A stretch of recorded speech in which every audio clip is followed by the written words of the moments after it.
Сегодня у меня на обзоре мультифункциональный разводной ключ Nextool W2. Почему я решил сделать на него обзор? Все потому, что не так давно я делал обзор на W4. И если честно, я вам скажу, это лучшее конструкторское решение от Nextool. Если интересно, посмотрите мой обзор. Мне этот ключ очень понравился. Здесь есть много интересных фишек, храповый механизм, в общем, качество сборки и, собственно, сам ключ крутой. Но, как вы видите, он довольно массивный. А W2 он вышел, конечно же, раньше. Он в 2 раза легче, стоит в 2 раза меньше. Есть даже W1. Вот таким образом он выглядит, но мне кажется, он был недоделанный. А вот W2 довольно интересный, и сегодня мы его рассмотрим. Кому интересно, модель называется NE2029-3A. Сталь используется 420G1, 420G2 и весит все это дело 163 грамма. А вообще, мультитул, не запакованный в целлофан, это, конечно же, не серьезно. А здесь все серьезно. Целлофан присутствует. Во-первых, коробка будет чистая, а во-вторых, никто в нее до меня не заглядывал. Мне это нравится. И давайте посмотрим, что нас ждет. Внутри, конечно же, мой любимый не ешь. Нормального размера инструкция, 8 функций, не на 8 листах, а на одном небольшом. Все понятно. И, собственно, сам мультитул в нормальном чехле, это уже плюс. В целлофанчиках все как положено. Биты, на мой взгляд, также подобраны удачно, кроме переходника по убыванию здесь H3, H4, H5, 3, 5, 7 мм плоская отвертка и PH1, PH2 и PH3 это у нас идут кресты. Чехол нормального среднего размера, нормального качества. Из бонусов сзади есть вот такой вот карман, куда мы, собственно, биты положим. Но вы просто посмотрите, насколько он няшный, если сравнивать его с V4. Не зря он в 2 раза легче. Это реально та штука, которую можно таскать в кармане. Она небольшая, она приятная на ощупь. Весит 163 грамма. Максимальная толщина 12,6 мм. Длина 115 мм. И высота 28,8. Это самый няшный разводной ключ, который у меня был. Это серьезно. Он очень такой прикольный, маленький, причем все инструменты доступны в закрытом состоянии. И разводной ключ, который до 25 мм открывается. Это и вот такая вот крестовая отвертка. Также у нас есть двухсторонний напильник, совмещенный с большой плоской отверткой. И, конечно же, нож. Нож сюда перекочевал из малых моделей. Но это еще не все. Здесь есть также реальные пассатижи. И, собственно, в этом и фишка данного разводного мультиключа. Пассатижи подпружинены, и их удобно держать за разводной ключ. Реально удобно. Вот так вот держите, и, хороший хват получается. Пойду немножко попользуюсь данным разводным мультиключом и вернусь, проверим, можно ли пользоваться данными инструментами. Заодно проверю, насколько он хорош, как разводной ключ и, собственно, все остальные инструменты. Итак, я уже неделю пользуюсь разводной ключ-тулом. И созрели некоторые выводы. Давайте начнем с простых инструментов и перейдем к основным. Первый простой инструмент — это у нас идет отвертка, совмещенная с напильником. Так как напильник здесь идет обычный, а не алмазный. От алмазного толк бы был, но от этого, наверное, тоже есть. Напишите, что можно делать с таким напильником. Я, если честно, кроме как подточить ноготь и попробовать счесать с окислившейся батарейки немножко металла, особого применения для него не вижу. Да, он, конечно, может еще работать по дереву. Но если вы работаете по дереву, наверное, напильник нужно брать побольше. Итого мы имеем не сильно полезный классический напильник, который ставят в маленькие мультитулы. Но при этом у нас есть довольно большая плоская отвертка. От отвертки, как обычно, пользы будет немножко больше. Далее у нас идет клинок.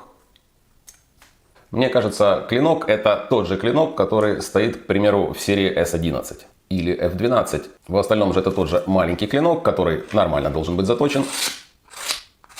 А бреет ли он волос? Или броет? Да, он, кстати, волос броет. А это, я вам скажу, уже неплохой показатель. Здесь сделана ровно заточка, она острая. Согласитесь, не каждый нож бреет из упаковки. И, естественно, всякий паракорд он должен резать надавливанием. Так и происходит. Клинок маленький, острый, отличный. Исходя из конструкции, более крупный клинок сюда бы не зашел. Тем более, кто будет изобретать новый клинок, если его можно взять из мелкой серии. Во-первых, так дешевле, а во-вторых, технология отработана. И третий инструмент, который у нас доступен, это вот такая вот крестовая отвертка, которая немножко фиксируется в положении 90 градусов. Может закрыться, может. Но если будете крутить так, то, скорее всего, не закроется. Хотя, опять же, уже можно и рукой дотрагиваться до того, что вы крутите. Крестовая отвертка довольно крупная. Хотя ожидать здесь маленькую было бы странно, потому что на нее должен еще надеваться переходник. Давайте попробуем, насколько она хорошо справляется со своими задачами. Да, максимально вкрутила. Адекватные нагрузки выдерживать без проблем, сложиться не пытается, но лучше, конечно же, удерживать вот так вот пальцами. А теперь по комплектному наборчику бит. Биты обычные, недорогие, нормального качества, черные. Видимо, для того, чтобы лучше было видно, где они счесываются. Переходник держится даже избыточно крепко. Так, давайте попробуем его надеть. Вот это классическая болезнь этих переходников, они вот так вот люфтят. Скорее всего, это связано с тем, что переходники не делает сама компания, а где-то их закупают, и они подогнаны не идеально под саму отвертку. Держится все это довольно крепко. Вряд ли при работе вы сильнее будете рукой трясти. В общем, пользоваться можно. К примеру, можно собрать детский самокат, затянуть максимально, отпустить максимально. Для этого данной отвертки вполне себе хватает. И если нужно будет в велосипеде, к примеру, что-то подтянуть шестигранником, также один из комплектных шестигранников вам поможет, и вы сможете все это дело подтянуть. Если же сами биты не нравятся, то ненужные можно отсюда выковырять, а нужные и даже в лучшем качестве сюда, к примеру, добавить. Но как базовый бесплатный набор, вполне себе адекватный, реально можно использовать даже при сборке-разборке шкафов. А учитывая, что здесь есть разводной ключ, если вам не нравится то, под каким углом вы будете работать со встроенной отверткой, естественно, через переходник, то можно вот таким образом закрепить. И давайте проверим, насколько рабочая теория. Абсолютно без проблем выкручивается саморез. А давайте проверим, можно ли его сильнее загнать с помощью такого способа крепления биты. Да, таким образом можно его сильнее загнать, потому что я не переживаю, что отвертка провернется в своих креплениях. И тут мы плавно подошли к разводному ключу. Давайте проверим, на какое максимальное расстояние он открывает свой зев. Чуть-чуть больше, чем 25 мм. Хотя на самом ключе показывает 24 мм, но, как видите, он немножко стесняется и показывает меньше, чем на самом деле. Из нюансов данного разводного ключа, как вы видите, он наборной. Верхняя часть состоит из 3 половиночек, которые соединены заклепками. Вот здесь идет заклепка, где-то еще здесь должна быть заклепка, она хорошо заполирована и ее не видно. Не уверен, что камера передаст, но вот здесь вижу заклепку, вот здесь вижу заклепку. В общем, пару заклепок здесь точно есть. А внизу это все дело стянуто шестигранником. Также затягивал страховочные колеса, хотя там какая-то пластилиновая сталь была, но после затяжки есть, ну, прям маленькие-маленькие коцки вот здесь вот на нижней губке. Я надеюсь, видно. А все почему? Потому что верхняя губка по краю обработана, с нее снята фаска, а нижняя сделана более злой и острой. И ее нужно самому немножко доработать, тогда не будет оставаться таких маленьких замятий. С другой стороны, можно на это дело забить. Данный ключ для суперсерьезных работ, я думаю, не подойдет, а вот детский велосипед разобрать, к примеру, прикрутить ему руль, докрутить колесо, с этими задачами данный ключ должен справляться. Уровень люфта довольно приличный, зачастую на разводных он таким и является.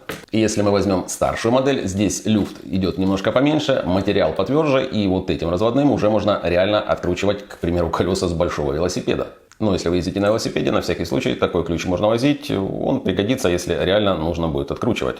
Плюс его можно использовать как держатель для бит, так что довольно полезная штука. Как вы поняли, мультитул W2 от Nextool нужен для тех, кому нужен разводной ключ. Иначе берем модель F12, заметьте, она немножко поменьше, и в остальном, кроме разводного ключа, по функционалу она будет более насыщенная. И мне даже кажется, что пассатижи у них приблизительно сравнимы.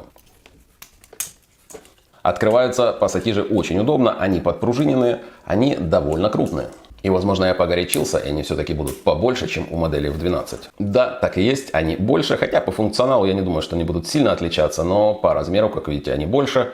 Итак, у пассатиж люфтов практически нет. Схождение у губок просто отличное.